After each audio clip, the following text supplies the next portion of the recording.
Coming up on Ann Arbor Tonight, we have a great show for you this evening. The one and only Howdy Holmes is in the house. Yes, we have comic Jacob Barr, as well as Al April, and our musical guest, jazz guitarist Adam Kahana. Yes, great show. You know, football season is underway, and they say that it's a game that makes you strong, but I'm not sure how true that is. I mean, look, I watched 4 games this week, and look at me. Yeah, you know, we all know how big football is in Ann Arbor, but it's also a game where somebody takes 4 quarters to finish a 5th. Yeah, you know, a friend of mine just went on a new diet of coconut milk, and you know what? He didn't lose an ounce, but he sure knows how to climb trees. Yeah, you know, one professional football player is making so much money while they gave him an unlisted number. You know, Quentin Tarantino just finished a new film, and apparently it was so bloody, it'll be rated Type A. You know, in the headlines, the reporter summed up an accident at the circus pretty succinctly. He said the lion tamer needed, quote, a tamer lion. Yeah, you know, the other day, I got notice that my cable bill was a year old. Yeah, so you know what I did? I sent them a birthday card. Yeah, we got a great show for you this evening, so please stay tuned.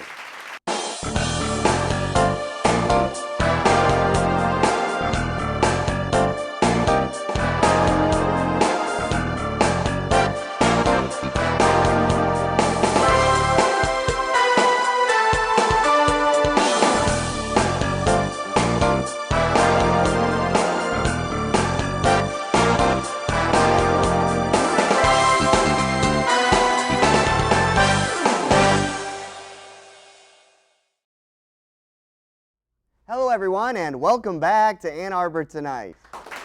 Yes, my goodness, thank you. Thank you so much. Folks, I am so excited to introduce our feature interview guest for the evening. Please give a warm Ann Arbor Tonight welcome for the one and only Howdy Holmes, ladies and gentlemen. Thank you. Oh, my goodness. Yes, Howdy, thank you so much for joining us on Ann Arbor Tonight. Well, thank you for the invitation, Zach. I really appreciate it. Oh my goodness, it's a pleasure. So one of the things that I found fascinating about you, Howdy, was you were born in Ann Arbor and went to Ann Arbor Pioneer High School. You were the class of 1966. So how did growing up here in Ann Arbor help shape you for years to come?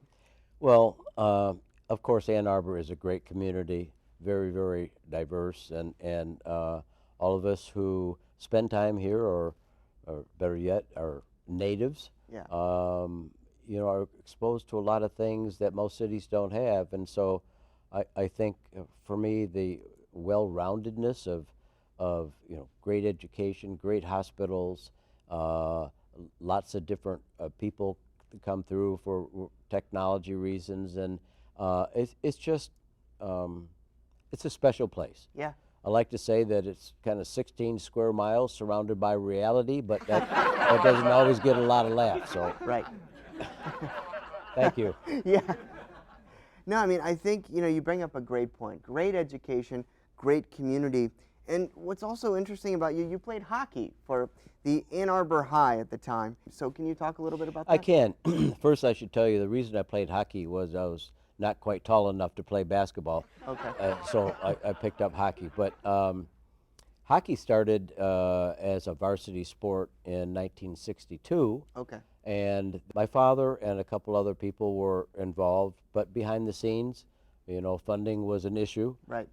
And so they supplied some funds to get the ball rolling. And Sure. in fact, there was a gal that just graduated from Community High here in town.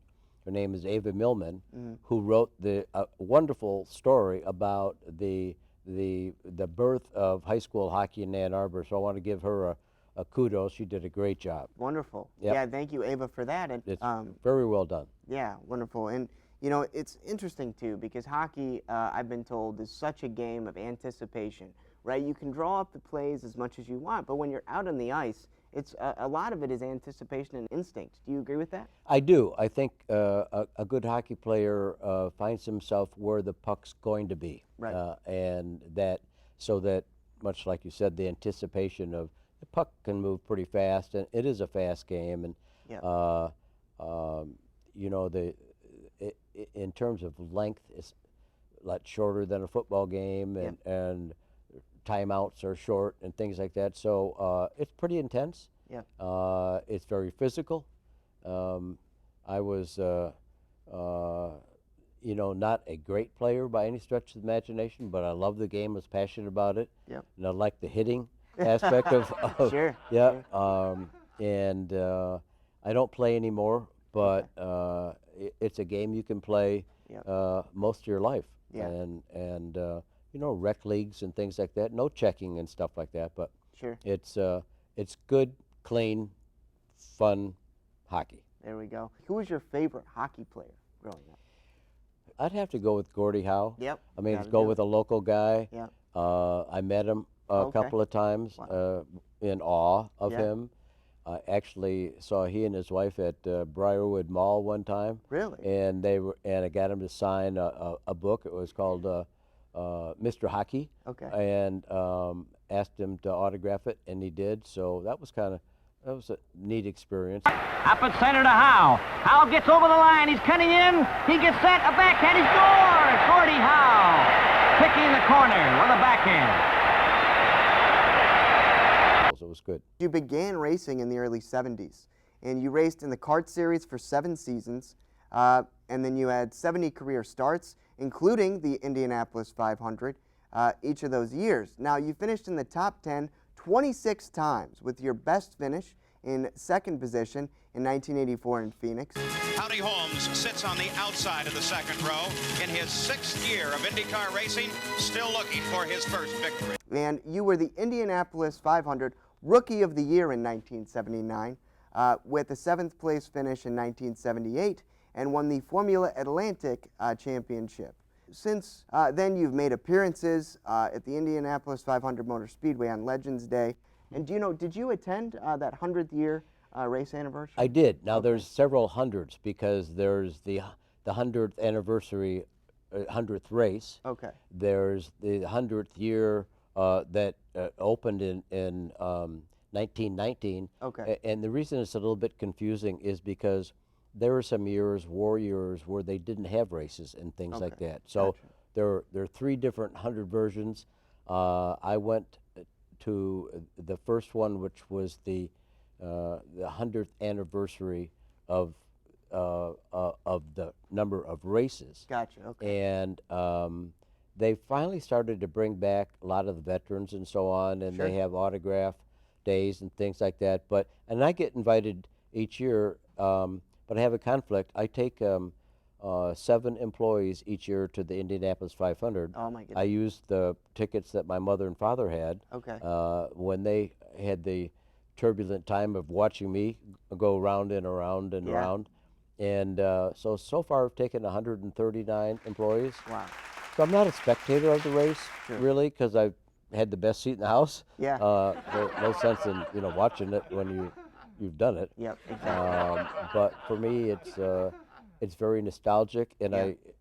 I'll have to say, Zach, that each year I go back, and the older I get, I realize what a special treat it was. Yeah. There are less than 700 people that have ever done that in the world. Wow.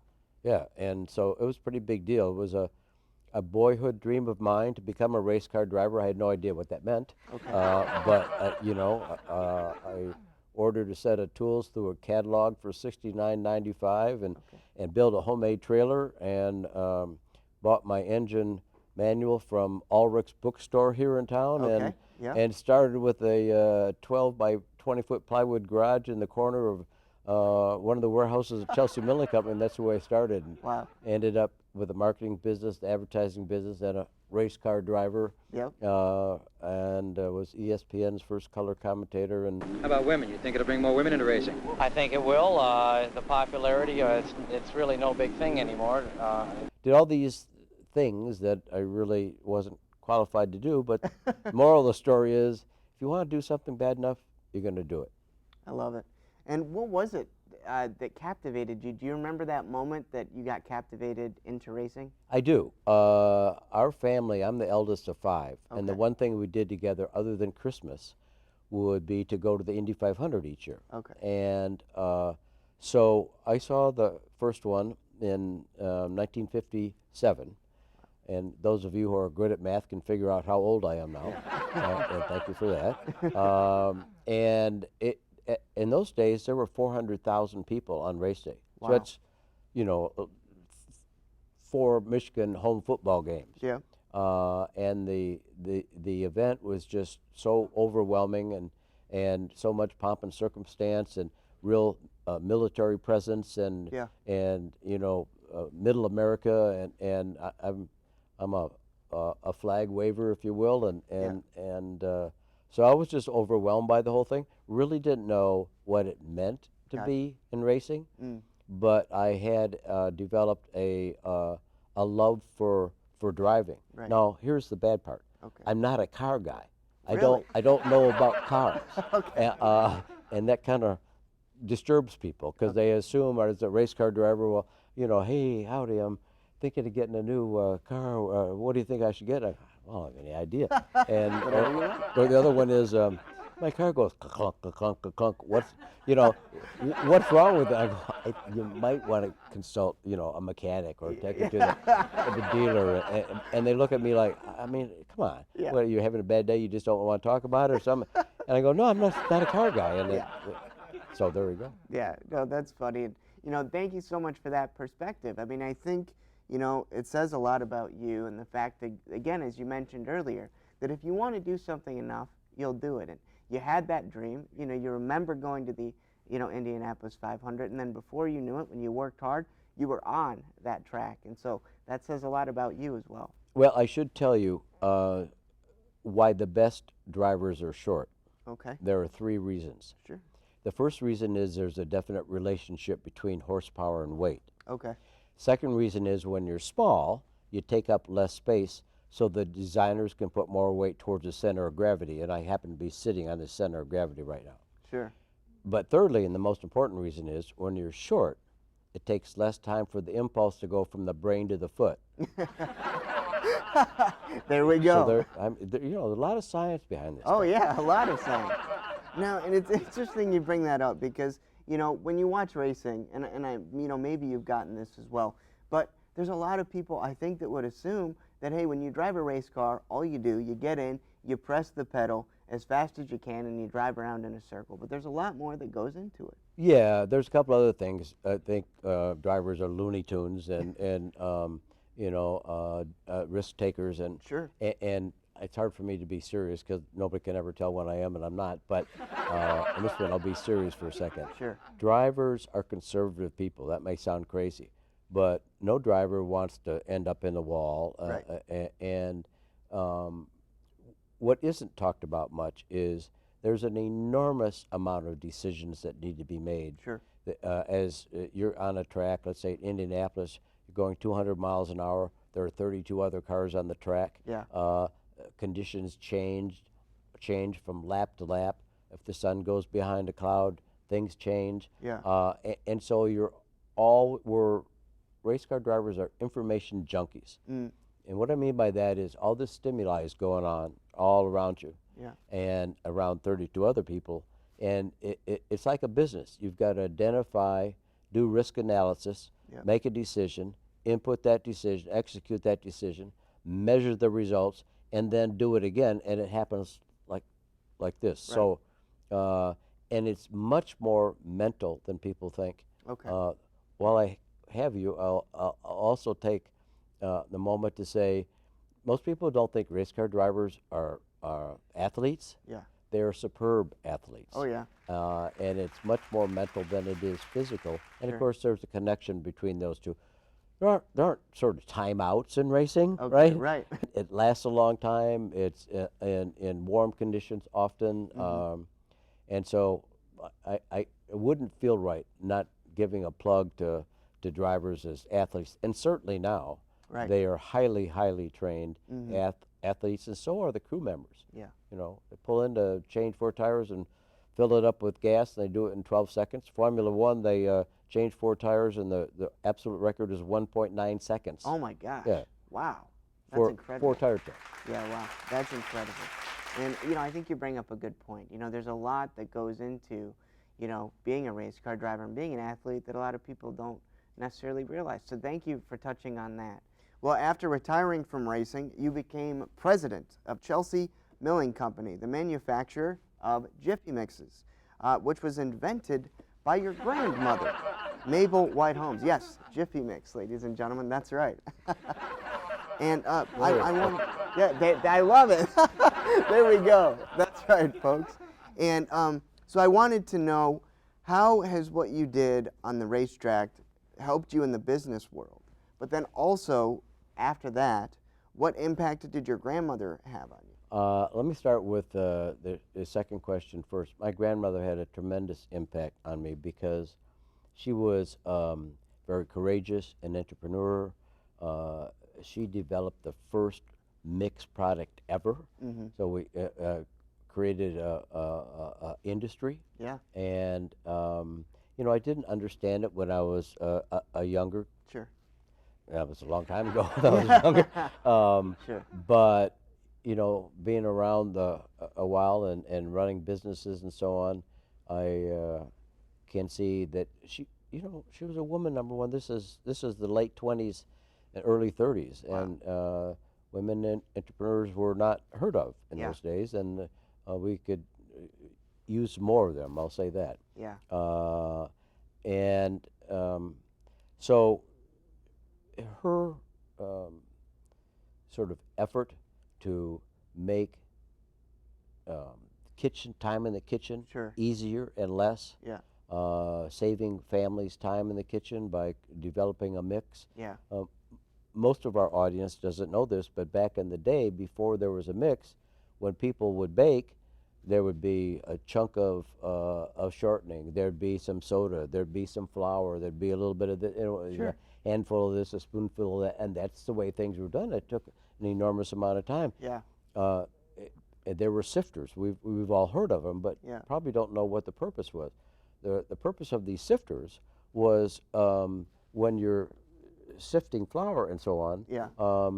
It would catch all the insects that were in flour back in those days. Oh my goodness. Yeah. Okay. So you'd sift the flour through sure. and then you throw out the insects, and okay. I don't know why they did that. You know, that's protein. Hey, that is. That's right. It's extra protein. Yeah. Yeah. In all seriousness, there are a lot of countries that's how they get protein. Yeah. Yep. But we're a little spoiled here in the United States. Yeah, a little bit. So she had a great influence, and the more I've been involved with Chelsea Milling Company, the more I realize what her commitment and her contribution yep. was, and so on. And your first question was, you know, these skills that I developed and honed in racing in this very, very fast-paced world, on and off the track. Yeah. And I always intended to come back to Chelsea Milling Company. I just didn't realize I was going to be gone for 20 years. Yeah. So in returning to what we call the mill in Chelsea, I went from this very, very fast-paced world to this 100-year-old stoic sole proprietorship business that moved at glacier pace might be generous. Okay. Sure. And honestly, the company was falling behind, and I could see that. And I just went about all the, you know, my skills that I learned over here and started to apply them. Except that this new world wasn't quite ready for, you know, changes and changes and changes and changes. I seemed like to most of those folks like I was, you know, a crazy race car driver. Yeah, sure. And I have yet been able to find anyone who can find a direct correlation between intellectual intelligence and race car drivers. I'm still looking. Sure. I've yet to find one, but maybe someday. All of my skills that I developed over here in this fast-paced world needed to be applied in an entirely different way. Now, the company wasn't going to change to accept me that needed to change to adapt to the new environment. And that was a wonderful learning process for me. I'm 6th generation. My son working in the business, he's 7th. The truth is, statistically, that only 26% of first-generation family businesses make it to the 2nd Really? which Wow. means 74% fail. Yeah. Right? So, and there's some universal reasons, and we went through them all. Yeah. But we came out the other side much stronger, Mm-hmm. and today we are a highly recognized, successful business Yep. with the #1 selling dry grocery item in the United States. That's, oh, in case you missed it last time. That's right. This is, this one. That's right. Right. We make, Yeah. Yeah, folks, absolutely.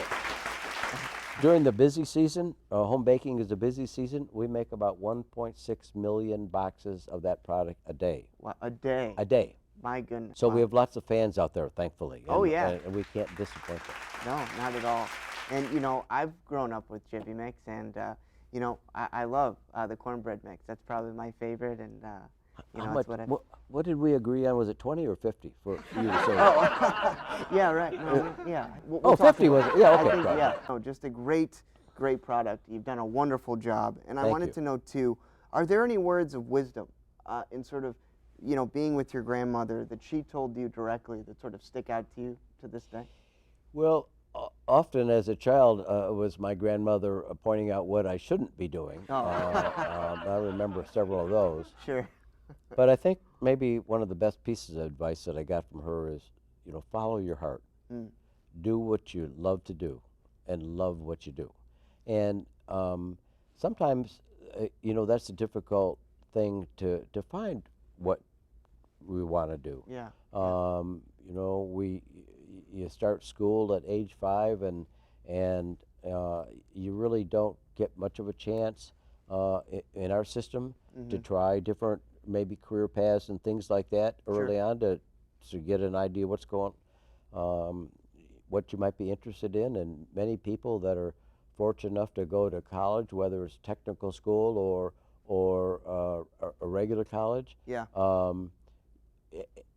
When they get into the working world, they're usually not working on whatever they studied in Yeah. college. Yeah. So that tells me something's a little bit amiss there. Sure. That wouldn't it be great to kind of give people exposure somehow Right. to a variety of different professions or careers, Mm. so that they could use all the resources available Exactly. to hone those skills. So Yeah. not everybody's able to sort of maybe follow their passion, follow their heart. Right. I've been fortunate enough to do it twice, and I, you know, acknowledge that and am blessed because of that. Oh, Don, I think it's amazing. I think those words, you know, follow your heart, are timeless. And I hope that, you know, you can continue to do so, and viewers can understand that if they do that, things are possible. It's difficult, and one of the things about follow your heart, that means, you know, you be passionate. Find something that you're passionate about, and then pursue it. Everybody around you will try to discourage you, and just keep going. You know, don't recognize stop signs. Just keep going, keep going, keep going, and you know, personal passion, investment in something will pay off. And here's why: because you'll fail a whole lot. Yeah. Yeah. And it is through failure that we learn new things. So we don't understand it at the time, but we're accumulating a lot of data and a lot of wisdom by failing. Yep. You know, there's not a class that I remember called Failure 101 or you know, advanced failing classes. Sure. But that's what it takes for us to learn. Yeah. Well, no, and great advice, Howdy. I mean, thank you. Follow your heart, and again, don't be afraid, you know, to go through those stop signs. You bet. So again, I want to talk about, because I think Jiffy has a very important mission, and your mission, or Jiffy's mission, is to provide your customers with the best possible value. And you define value as providing the highest quality ingredients at the best price. So I wanted to know, why personally, in your own words, is this mission important? Because we're in business to provide a service, Zach, and we have to make money to continue to provide that service. But unlike a lot of businesses where, you know, the goal is to make money, Right. we look at it this way. our model of going to market is very different than everybody else's. Sure. We don't do any advertising. We don't do any couponing. We don't do any freestanding inserts or billboards, TV, newspaper, radio, any of that stuff. And the reason we don't is because then we can pass those savings on to the consumer. Right. So our mission is to offer what I will call working class America, and that's most of the people that live from paycheck to paycheck. I feel that they deserve a high quality food just like anybody else. Yeah. And so that's our mission.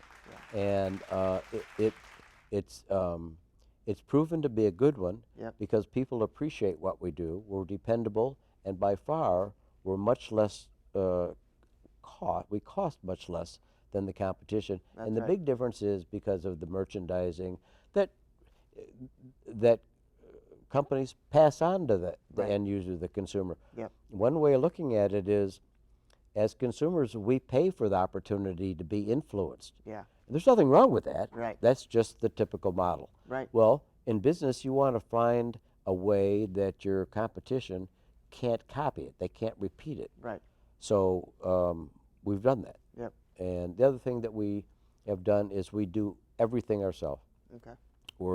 We embrace vertical integration. We print our own boxes. We store our own wheat. We make our own flour. Wow. We do our own mixing. We do our own packaging. We do our own warehousing. We do our own logistics. Sure. And that means that we have to understand that many more businesses, but we can impact quality and price that way. Wonderful. Yep. And you're doing that, and doing a great job. Thank you. And you know, it's interesting too, because I wanted to talk to you about, because I try to ask this a lot of the guests because I think it's important. But when I asked you what good book you were reading at the moment, you came to me and you handed me this wonderful book, Who Do You Think You Are? And it's by Greg McCann. Right. And I just want to get a shot of this.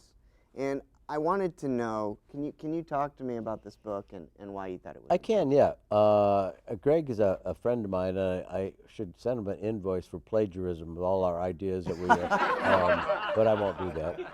And I guess that's maybe why I like it, because I believe in many of the things he writes about. Sure. But in essence, Zach, it's all of us, your audience, that are here tonight, the crew that's here tonight, myself, people that see see your show, we all judge ourselves by our intentions, right? But the rest of the world judges us by our actions. And they're generally not the same thing. Right. The difference between our intentions and our actions is what I call the reality gap. Yeah. And so the more we're able to understand what other people see in us, which we don't recognize, Right. that allows us to bring these things closer and closer together. And you probably have run across people that they say what they mean and they mean what they say. Right. And you can't help but appreciate that. Right. When they're predictable and you don't have to question or, dude, that was weird or whatever. Yeah. So that's what that's all about. Some exercises and some suggestions on how to work on oneself. Awesome. You know, you're exactly right. I mean, people can have great intentions, right? But then sometimes the outcome isn't what those intentions were. So it's a great point. Yeah, and we're pretty generous with our intentions. I think so. Yeah, I think we're all guilty of that. Yeah. For all the young people out there, and you've already given us a lot of good words, but for all the young people out there watching, what advice do you have for them? Don't ever give up. Don't ever give up. And try as many uncomfortable things as you can. That's going to force you to fail, but you're going to learn something. That's probably as good as I can think of. Don't be afraid to fail. Don't be afraid to fail. Run those stop signs. Follow your heart. Right. Love it. From the crazy race car driver. That's right. From the crazy race car driver. Right. Howdy Holmes. Thank you so much for joining me tonight. We're going to take a quick break, folks, and we'll be right back. Hello, everyone, and welcome to Ann Arbor Tonight.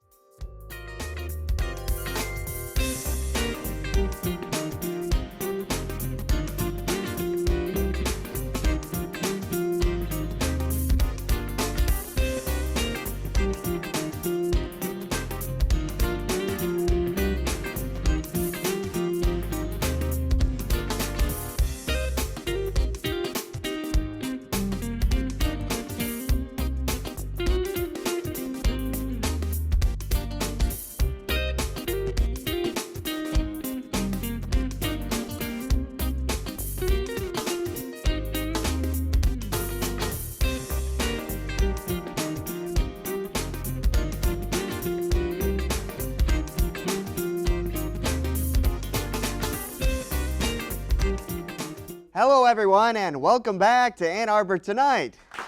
Yes, thank you. Thank you so much. Folks, we have a very, very special episode because we have not one, but two wonderful comic guests. Yes, that's right. So, folks, I want to welcome our first comic guest. You may have seen him on Comedy Central, 48 Hours with Dan Rather, Home Improvement, and he's the world's first airline in-flight comedian. Please give a warm Ann Arbor Tonight welcome to Mr. Al April, everybody. April, thank you very much. Ann Arbor, Michigan, I'm digging it. Friendliest town I've ever been in. I hadn't been in town 5 minutes, I get invited to a wine tasting. This fella had a sack of Chianti. We went off over behind the Shell station. No cheese, no crackers, no sorbet. Luckily, I had some Lorna Doones in the glove box, put us over the top. Pretty happy about that. I really was. Yeah, it's an interesting time, interesting people. As a matter of fact, this is where I learned to roll my first one-paper joint. You know how much pot you can put in the Detroit Free Press? Damn near set the sofa on fire trying to light the sucker up. Stuff's not good for you. It's not. Look at me. I'm only 28 years old. Yeah, I'm getting pretty old, getting pretty over the hill type deals there. I got the COPD. You know, that stands for cause of probable death. Got the one fellow over there, that's pretty good. Yeah, my eyesight has gone bad there. I didn't realize I was so blind. Couldn't even get my driver's license. So I had to have my cataracts removed, new lenses put in. When I could see again, I had to break up with 3 of my girlfriends. Getting all this stuff, I'm peeing in Morse code now. Dash, dot, dot, dot, dot, dot, dot, dash, dot. For every show, I always tried to code out victory. I could only get out vict. Yeah. Hearing's going bad. Neighbor comes over, he says, Al, look at this, you can't even see it. But I can hear now, it cost me a bundle. I said, cool, what kind is it? He said, 930.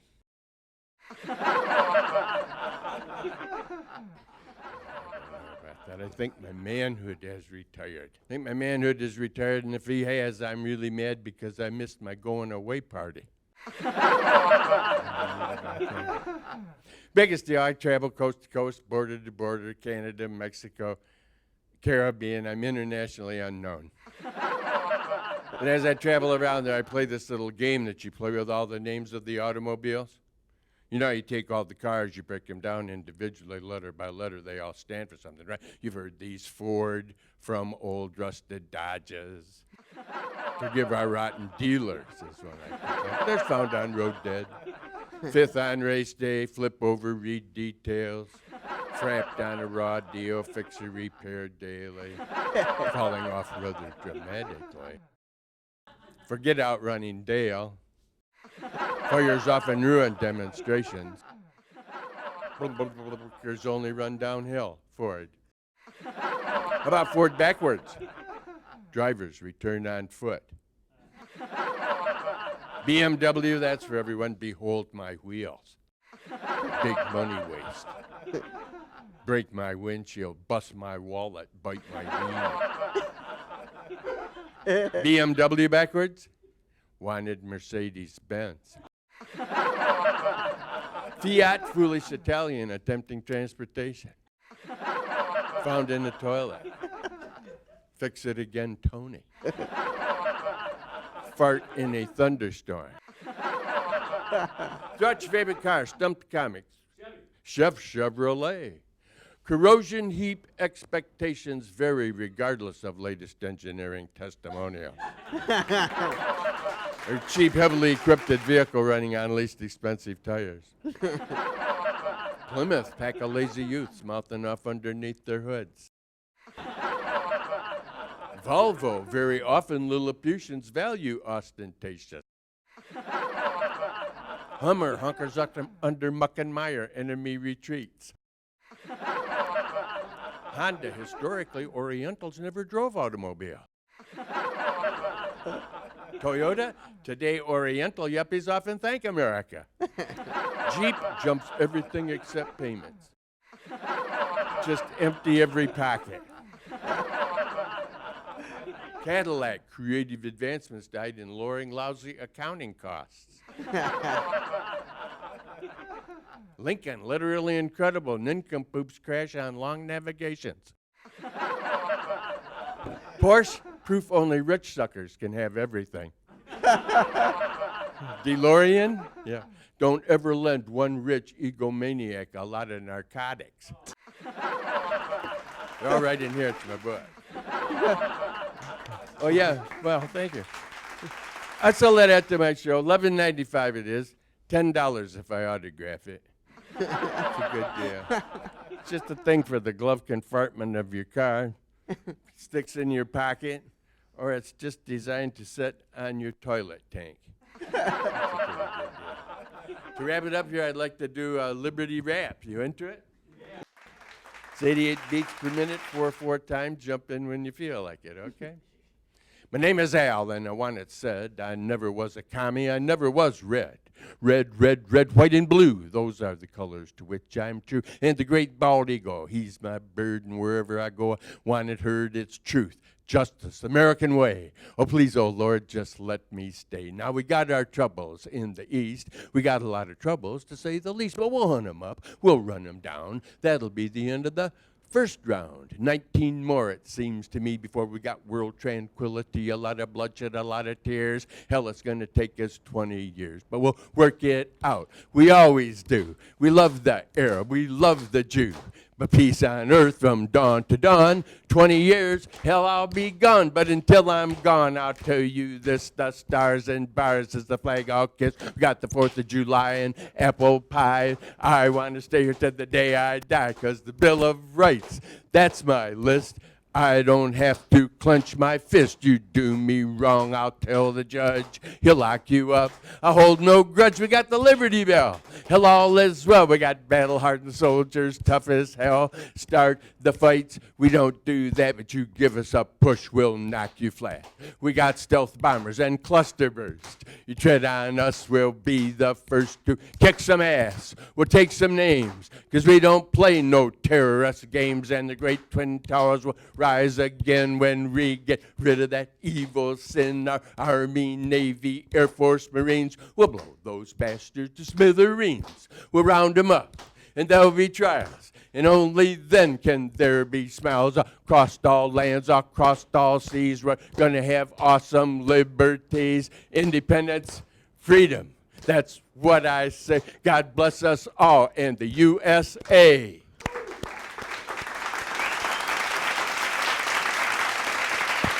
Thank you, and God bless you all. Hello, everyone, and welcome to Ann Arbor Tonight.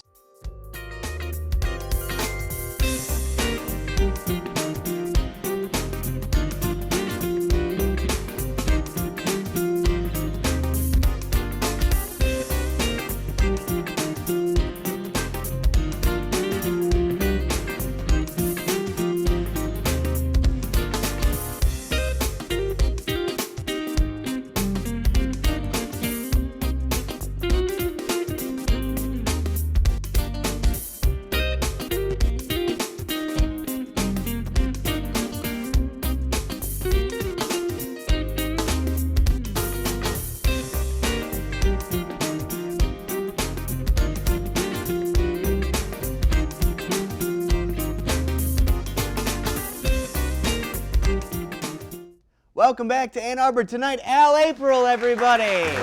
My goodness. Funny stuff, man. Funny stuff. Found on the Road Dead. You know, that's one of my favorites. They just keep on going. I've got the book here. Yeah. Yeah. Oh, yeah, no, Here I you love go. it. There's my gift to you, I love brother. it. Yeah, man. So Al April, your book, and you got it. So how the heck do you come up with all this? And how can you memorize it? It's unbelievable. I can't tell you what I did yesterday, but I can do this. Yeah. No, that's crazy, great. it's That's crazy. great, Al. It's And- just rapture of the roadway, getting away from that. Yeah, man. Too much time on the highway. Yeah, man. And so tell me, like, how did you get into comedy? What got you? Do you remember that aha moment, like when you saw a comedian that was your idol and you said, you know what, this is what I want to do? My parents could never get me to go to bed. Oh, okay. I was always the late night. And it was Jerry, I forget his name, Late Show with Dagmar. Okay. This is going back to the early 50s. Yeah. And I thought, boy, I'd like to do something like that. Mhm. But you get married and you have kids and it just kind of goes out of the way. Yeah. But I was out in LA trying to sell these refrigerant valves at this Okay. convention. Yeah. My buddy said, well, scope out that comedy store and find out what that's all about. So I Yeah. stood in line 3 nights Wow. and he got my name called out of the hat. Okay. And I did 6 minutes at the original room on Wow. Sunset Boulevard. Yep. And it was great. I said, I'm going to be doing more of this. There you go. So I got back to Michigan. I was living in Jackson at the time. Yep. Started driving 83 miles one way over to the Comedy Castle, Yeah. Mark Ridley's. Yep. And within about 4 or 5 weeks, I was really surprised because I was getting work 4 or 5 nights a week. There we so go. it worked out. It was right there at the peak, Sure. right there in 1980 when things were really happening in the Yeah. world of comedy. Oh man, that's Yeah. so great. And I mean, I got to tell you, I really admire you because I've been told by other friends of mine that are comics that it can be intimidating because you get up there, right? You get on stage and those people are there to laugh, you know? They And- paid big bucks. That's they right. paid big bucks to laugh. Yeah. Yeah. One of the other things too I wanted to ask you, you know, being a veteran of comedy, what advice do you have for those up and coming comics? Just get up there and do it every chance you get. Yeah. Get up there and do it. If you got that desire, you know, you might bomb 2 or 3 times, Yeah. but just keep doing it. Yeah, man. Just keep standing up. Yep. Definitely. And you've done a lot. I mean, you've been on Comedy Central, 48 Hours with Dan Rather, Home Improvement. What was that like? That was great. Yeah? Tim and I got started together at the Did you same really? time back in 1980. Wow. And of course, he's making $70 million a year. And here I am, I'm on your show. I'm digging man, it. yeah, not- I'm yeah. digging it. I'm digging it. Not bad. You're right. Yeah, that's my advice, but just keep doing it. Yeah, just keep doing it, definitely. So talk about this. You have a very interesting title, World's First Airline In-Flight Comedian. Where did you get that? Okay, I won the Continental Laugh-Off Okay. in 1991 it was, Okay. at the Castle. Mm-hmm. And Continental had 4 new flights between Detroit and Cleveland. Okay. And as a publicity stunt, what could we do to be so outrageous, get us national headlines? Yeah. And it was, well, let's do stand-up comedy. So it was quite a deal, and it was very important there when you're working with a short fuselage, you don't want to bomb. Yeah, right. That's my deal. But it was great. I did four flights. Wow. First one was great. Okay. Then the second one, the FFA, whoever that flight thing is, they came down. Yeah, sure. Oh, I couldn't use the Oh, standard. the oxygen mask. Well, I couldn't use the standard thing, so Oh. second show they brought in a squawk box. Okay. And then the third show, I couldn't stand. Oh, really? Something about FFA regulations, you Okay. can't be standing. So I had to turn around there with my mic and Yeah, talk sure. to the people. Sure. But it was a great experience. Yeah, It was no. a great experience. That's awesome. And that's maybe my claim to fame, I don't know. Oh, no. World's first. You know anybody who's the world's first? You're the one. World's first airline in-flight comedian. There I'm we sticking go. with that. I love it. Did they serve you a good meal? You know. Peanuts. Yeah, I know. It's always, I know. It's always Yeah, peanuts, isn't yeah, it? I yeah, swear. peanuts. Yeah, Yeah. you spend so much for those darn tickets when you get Yeah, peanuts. yeah, I right. know. Also, talk about this book, Al. Talk about, because you're a car guy, right? Yeah, right. Yeah. Everyone growing up in Michigan Yep. is a car guy. And I first heard my first one, I'm pretty sure it was about 1948. Okay. Willard Huntley and I were riding our bikes around Bloomfield School, and his mother had a Ford, first on race day. Yep. And I don't know, that must not have been the start of it, Mhm. but it was pretty close to it. Yeah.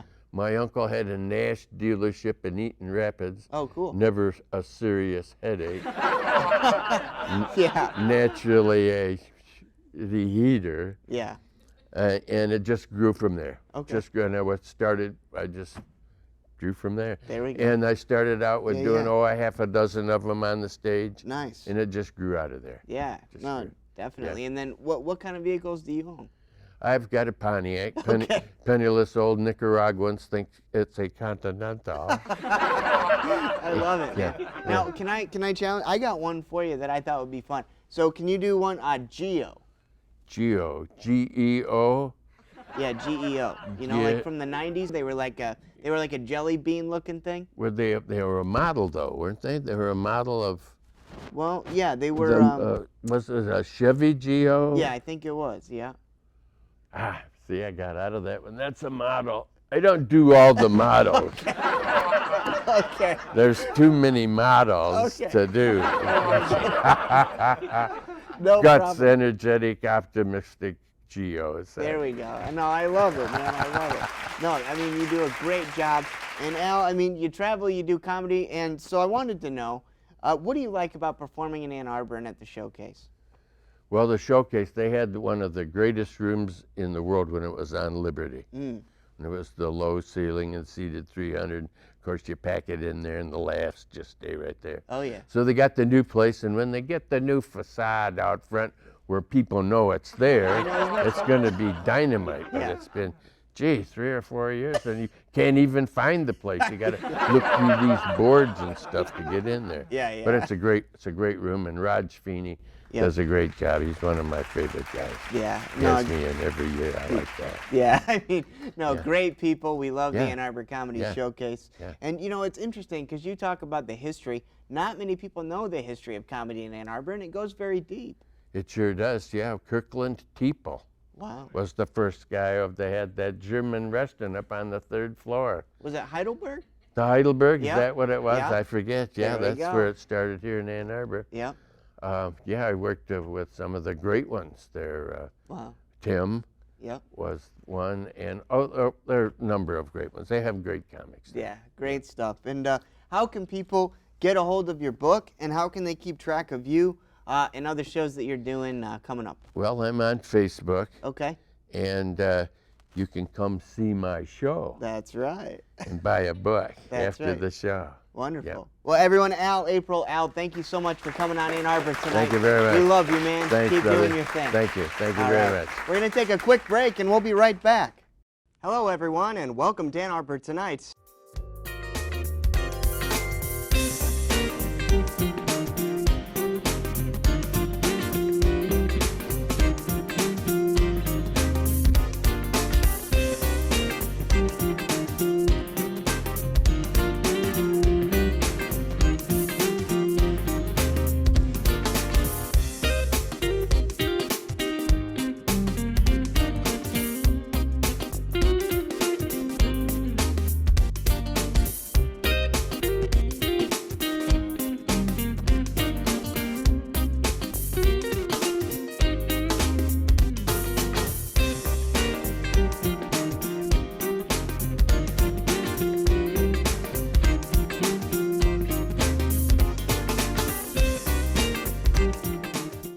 Hello, everyone, and welcome back to Ann Arbor Tonight. Yes. Yes. Folks, I am pleased to introduce our second comic guest for the evening. He opened for Tim Meadows, Chris Kattan, and he will be at the Motor City Comedy Festival. Please give a warm Ann Arbor Tonight welcome for Jacob Barr, ladies and gentlemen.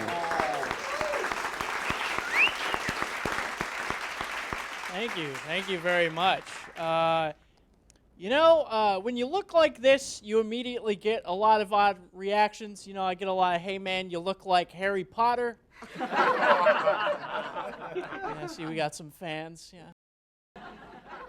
If you like Harry Potter, you'll know this one. I get a lot of, hey man, you look like Harry Potter if Voldemort won. I don't even like Harry Potter. Definitely don't now. I have a poorly designed body, as you can tell. There's a lot of things about me that just don't work. For example, my voice still cracks, and I'm 21 years old. I'm a big fan of that. I don't think it cracks because I didn't go through puberty. I think it cracks because in high school I was in a screamo band. I originally wanted to be the drummer, but that wasn't really going to work out. I became the screamer. It's quite the high honor in the emo/bad music community. It was like I was being knighted, but instead of by a king or queen, it was by a manager at Hot Topic. Really like their pants. I can't do buttons. They got ones without buttons. Go to Eastern Michigan. Does anyone go there? No, probably not. I go. Let's give it up for average intelligence. I did it. I'm an eagle, not a wolverine, but I can fly, so who cares? I go to Eastern, and I was taking a class recently about civil inattentions, and civil inattentions are moments in life where it's considered rude to talk to someone, like if they're peeing at a urinal. So my assignment was to talk to people while they were peeing at a urinal. As a 21-year-old disabled, socially awkward kid, pretty excited about that one. Not only did I have to talk to them at the urinal, they had to be alone at the urinal. So essentially I had to wander around the city of Ann Arbor all day, just walking into random bathrooms, pretending to be a serial killer, basically. And I was doing it for homework, you know. I finally found my victim in a bathroom at Jimmy John's. Great sandwiches, highly recommend it. I walk into the bathroom and I see him alone at the urinal. I'm all excited, but at this point I'm all sweaty because I've been walking all day. Like, there's no way this is going to go well. So I go for it. You know, I stand next to them at the urinal. Didn't even have to pee, just kind of stood there. I don't think I've ever done this. I look up at him. I just have this scared expression on my face. And at this point, the look on his face was pretty scared, too. I was kind of just staring at him. It's like, all right, man, think of something to say that'll make him not think that you're a serial killer. So I go with this one. I go, hey, buddy, don't worry, I'm not going to hurt you. I just want to talk. He did not want to talk. He zipped up his pants, ran right out of the room. Now I'm all sad and sweatier. Now I do have to pee. I blame Jimmy John's for that situation because they designed that bathroom for only one person, you know? There was only one urinal, you know, I was just peeing all over the wall. I like to steal. Does anyone here like to steal? Yeah. All the young people are like, we like to steal, and all the old people are like, we used to. You know, I'm proud of it. I like to steal from Walmart because that's kind of a victimless crime. Did you know that if you steal from Walmart, if you don't take $200 worth of like materials, they legally cannot follow you out of the store? You know? So like I'll just walk out there with a thing of graham crackers, and the worst thing the greeter can do is be like, hey buddy, you want to know it'd be cool if you didn't take those graham crackers. Taking those graham crackers. Almost been arrested a few times. Got a few brush-ins with the law. I have this theory, though, like if I actually went to prison, inmates would think either one of two things. Either this kid is definitely innocent, or he did something really weird. Like if I were arrested for, let's say, beating up 6 cops, let's be modest, you know. I took judo for 3 years. I can do it. I'm a pretty tough guy. Inmates would be like, yeah, you did not beat up 6 cops. You were framed, probably. But if I were arrested for, let's say, illegally reselling Pop-Tarts in individual packaging, inmates would be like, yeah, you probably did that. That's about right. Do you have any of the cinnamon ones? If you have any of the cinnamon ones, we won't stab you in the shower. This story. When I was 14, I was almost arrested for smoking green stuff, and I was 14 years old, and I was pulled out of a car, my reputable drug dealer's car, in the middle of winter, and the cop brings us up to the window, and he starts talking to me, and he's like, hey son, what's your reason for smoking dope? You're only 14. And I'm terrified, especially because now I have to lie to a police officer, and I'm having trouble thinking of a lie. Tell me what you think of this lie. So I was super scared, and he goes, son, what's your reason for smoking dope? And I go, makes my hands not hurt. Pretty good lie, I think. Because now the cop has the same terrified look on his face that I do. He's like, oh, that's a pretty good reason. Do you want it back? We don't want you to be in pain. Here you go. I was like, thank you. I took it. It's great. People always ask me, though, like, Jacob, if you got arrested, could they handcuff you? And I always say no, you know, they just trust me. That's my time. Thank you very much. Hello, everyone, and welcome to Ann Arbor Tonight.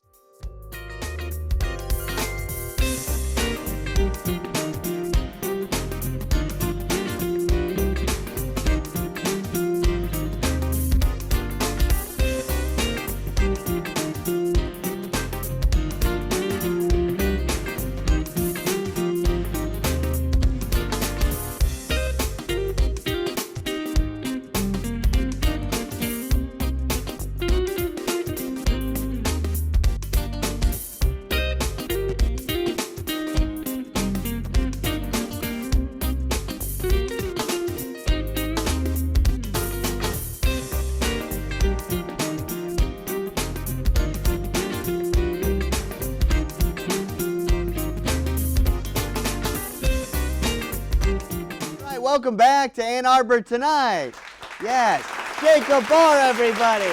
Oh my goodness, funny stuff, man. My goodness, man. So you're from Michigan, right? Originally? Yeah, I'm from Dundee. And if Dundee. Yeah, if you don't know Dundee, it's just Cabela's. That's all. Yeah, right. So you just wake up and you have stuffed bears everywhere. Yeah, we got guns. That's it. Yeah, right. Fishing stuff. You know? Yeah, for sure. Real redneck guy right here. There we go. Yeah, Dundee. So, but this is awesome. So you opened for Tim Meadows, Chris Kattan. What was that like? So it was really cool. I opened for Tim Meadows at the Blind Pig, which is like a local kind of punk rocky kind of venue. Yeah. And I opened for Chris Kattan last year at the Toledo Funny Bone. Nice. Which is not in Toledo. No. But no one would go if they told them where it actually was. Sure. But yeah, Tim Meadows was really cool. I got to talk to him. He was really nice. Very short. We were about the same height, which was surprising. Wow. Yeah, okay. I was like such an intimidating figure, but not physically. Yeah. For sure, man. Wow, and cool. So you're going to be performing too at the Motor City Comedy Fest. Are you like excited about that? Yeah. I'm opening for one of my favorite comedians, Chris Gethard, is headlining, and I'm opening for him at the festival. Dude, and that's so that he's like the first comedian that I actually really love that I get to open for finally. Dude, that's awesome. So why comedy for you, Jacob? It's kind of cheesy, but it's like all I've ever really wanted to do. When I was like 15, I remember emailing like the Ann Arbor showcase and being like, "Hello, I am Child. Can I talk on your stage, please?" Yeah. Poorly typed, of course. Yeah. So and obviously no answer. But when I was 17, I emailed a club called Laughs Inc. in Toledo asking to perform there. And they let me do their open mic nights. I did stuff there. Yeah. And I won a competition the first year, and then the club immediately shut down after. So it was my fault. Yeah, right. Yeah. Because you won, they said no. Yeah, we got this little disabled boy winning. It's time to close up shop. Oh my goodness, man. No, I mean, hey, but congrats on winning the competition. R.I.P. But yeah. There we go. Thank you. No, and so what's it like to like performing? Because you performed at the showcase. I've seen you on their stage.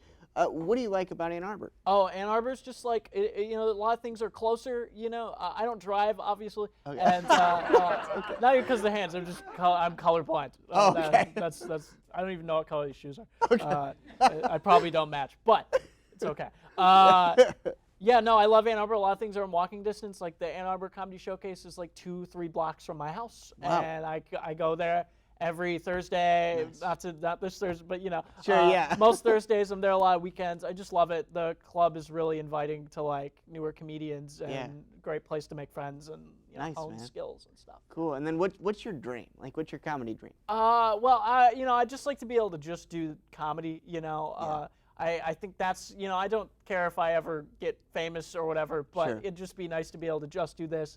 I feel that's more of an obtainable goal. Right. If I keep doing, I'm only 21. Sure. So, by the time I'm some of these other guys' ages, I'll feel cool, They tell. Yeah.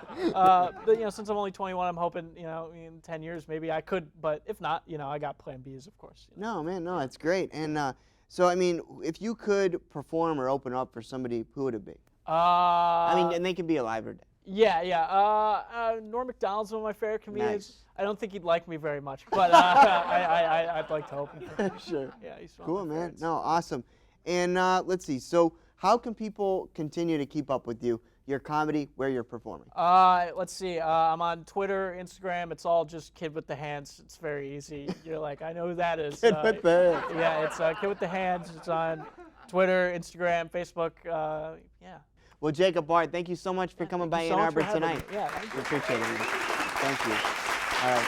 All right, folks, we're going to take a quick break, and we'll be right back. Hello, everyone, and welcome to Ann Arbor Tonight.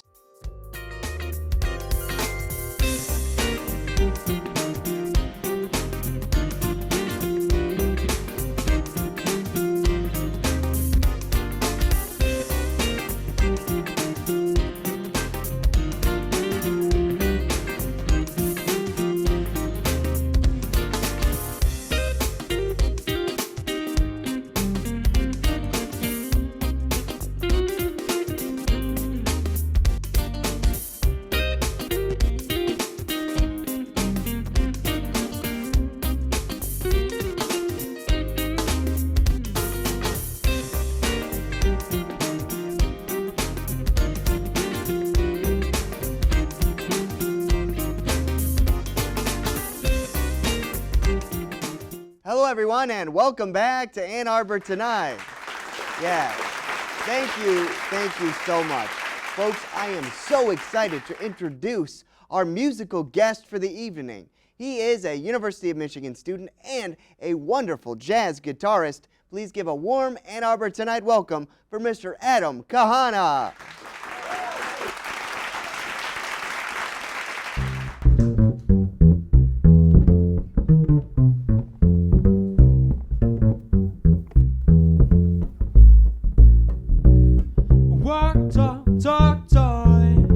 You don't mind if you act tall too. I feel tall, be tall when they try to make you feel small too. She don't need no savior to be her Einstein. She don't need no rainy day to pray for sunshine. She don't need no a pretty boy to treat her like a toy. You just walk tall, talk tall, and you don't mind if you act tall too. I feel tall, be tall, when they try to make you feel small too. She don't need no reason for celebration, and she don't owe anyone an explanation. She don't need no mountain to climb. You're just wasting her time, so you just walk tall, talk tall, and you don't mind if you act tall too.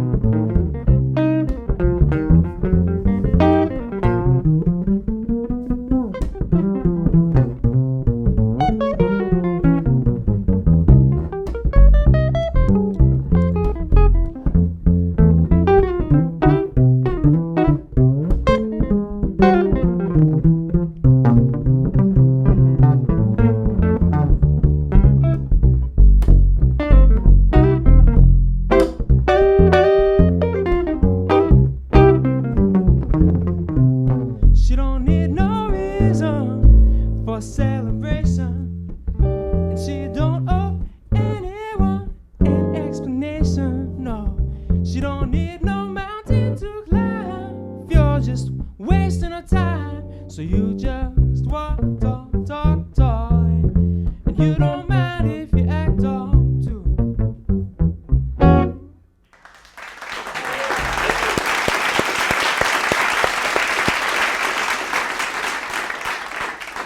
Thank you very much. My name is Adam Kahana, and this is Jacob Warren on bass.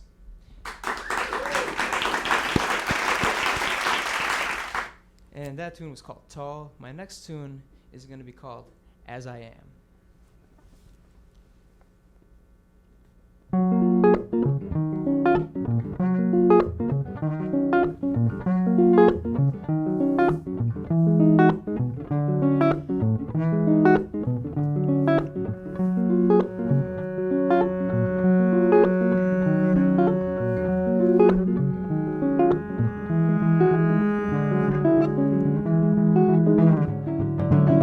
In my reflection,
all we think about is love, love, love. 'Cause we don't really know what love, love, love really means.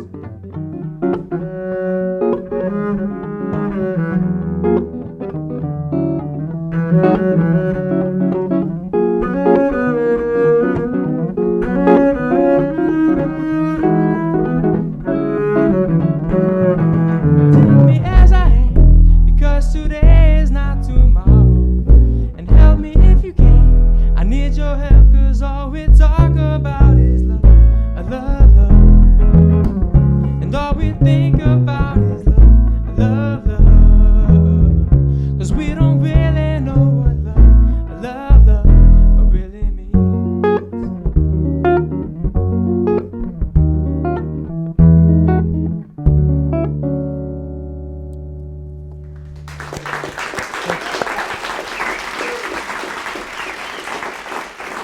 Thank you very much. And this last tune is called Why Worry?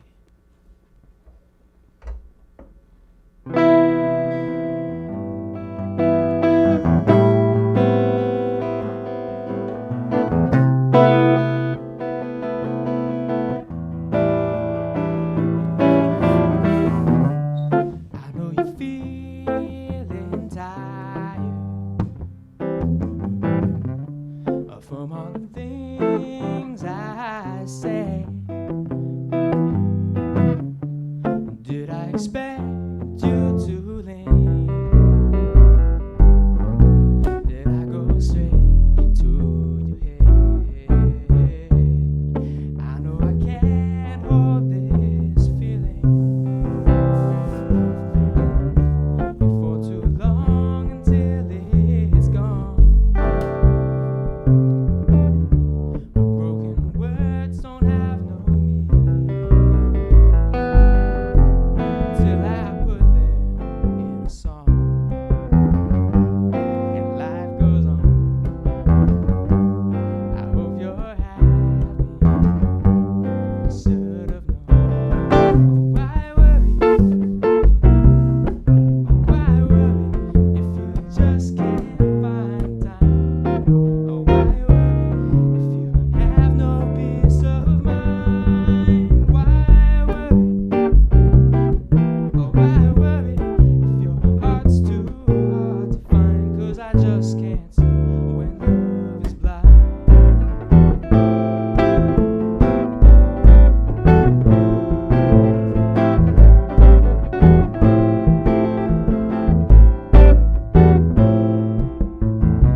I just can't see when love is blind. Thank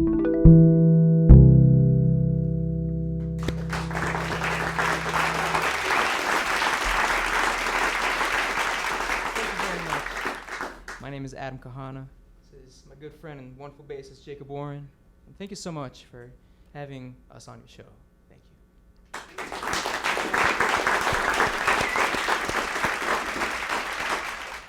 Hello, everyone, and welcome to Ann Arbor Tonight.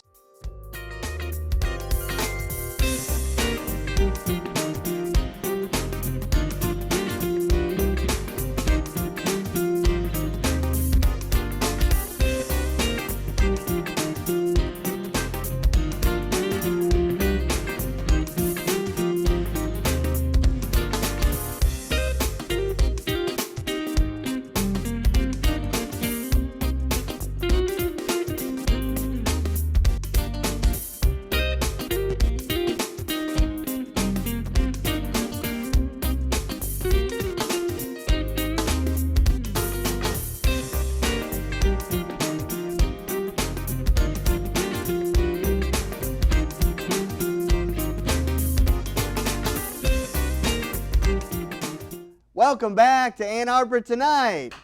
Yes. Oh, man, Adam Kahana, everybody. Wow, great stuff, man. Thank you. Wonderful stuff. I mean, just such an amazing sound. Very, very, very great vibe, and just such a great presence on stage. So great, great stuff. So what I wanted to know first, what first got you interested in music? That's a big question. Just being around music, my family is musical, you know. Somebody was always singing or playing something, and just listening to my parents' records. Okay. Beatles, Jimi Hendrix. So yeah. Yeah, man. I love it. And why jazz for you? Jazz is really dealing with all aspects of music, all aspects of sound, if you really want to take it super far.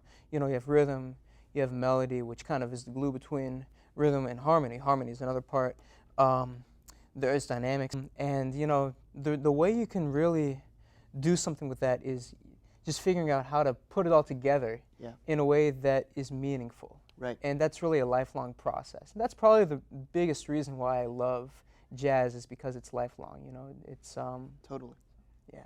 Yeah, man. And then you played the As I Am and Why Worry. I mean, those are such great tracks, but I wanted to know, I mean, do you write your own music? And Yeah, stuff? those 3 songs were my originals. Okay. Music and lyrics. Nice. Now, what in your mind, what's the hardest part about the writing process? The hardest part about the writing process is just getting comfortable and just letting stuff come as it happens. Right. Because I find that my best ideas come, and I think of them as just afterthoughts. Gotcha. And I just try to get into that mind frame where, you know, I don't take things way too seriously, but I just let things happen. Yeah, man. No, for sure. And I mean, so also with that, I mean, is it harder for you to write the lyrics, or is it harder to get the melody?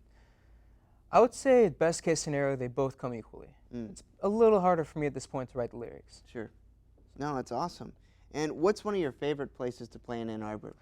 Oh, I love playing the Blue Llama, Blind Pig, Yeah. Canterbury House, There you go. which is a great hang for my friends at the University of Michigan. There you go. Love it, man. And for other people, other artists watching the show, what advice do you have for them? Never give up. Yeah. Just keep doing it, and just keep finding what you like most. You keep returning to what got you into music or art, or really anything that you love that is really hard, and that's, you know, super hard oftentimes. And just get to the essence of why you love it. Figure out why you love it, and figure out what you can do with it. I love it. Adam Kahana. So also, if people want to continue to keep track of what you're doing and your wonderful sort of career and how you're moving forward, how can they get a hold of you? So I am on Facebook. Okay. My page is just called Adam Kahana. Okay. And I'm also on Twitter, Adam Kahana. Okay.